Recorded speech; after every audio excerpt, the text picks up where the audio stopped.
है mod of vector A equal to 2, mod of vector B equal to 2√3 and जो vector A है perpendicular है vector B पे, what is the value of mod of A plus B vector. तो इसको कैसे calculate करेंगे हम? फर्स्ट ऑफ ऑल आप ए प्लस बी वेक्टर का होल स्क्वायर करेंगे, ठीक है। फिर इसको ए प्लस बी के होल स्क्वायर से ओपन करेंगे, तो क्या आएगा का square A square plus B square plus 2 A B, ठीक है। आई होप यहाँ तक आपको समझ में आया होगा, ठीक है। तो आपने क्या करना है, ए वेक्टर को 2 बार लिखना है, प्लस बी वेक्टर को 2 बार लिखना है, प्लस 2ab है ना, तो A B and A B, ठीक है।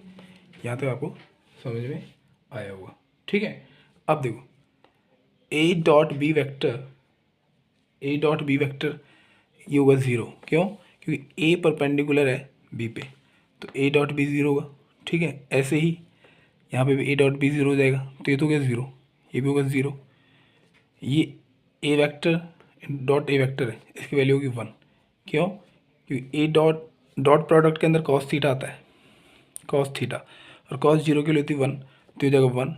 ये कॉस ये डॉट प्रोडक्ट है, इन दोनों के बीच में 90 डिग्री है, तो कॉस 90 की वैल्यू 0, इसलिए भी 0, ये भी 0, ये भी कितना हो जाएगा आपका 1 हो जाएगा, ठीक है। यहाँ तक आपको समझ में आया होगा।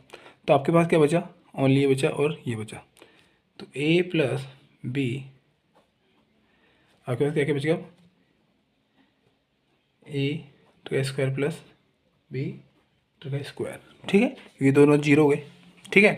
तो 1 1 मैंने आपको समझाने के लिए लिखा है कि ए डॉट ए 1 क्यों हुआ और ए डॉट बी 0 क्यों हुआ।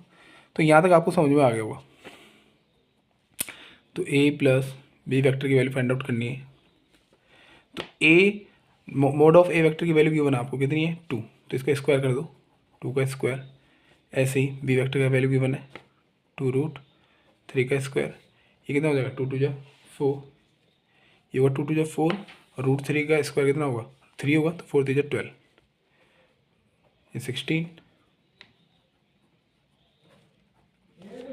तो A mode of A plus B vector का मोड दे रखा आपको 16, तो इसका वैल्यू कितना होगा, रूट लगा देंगे,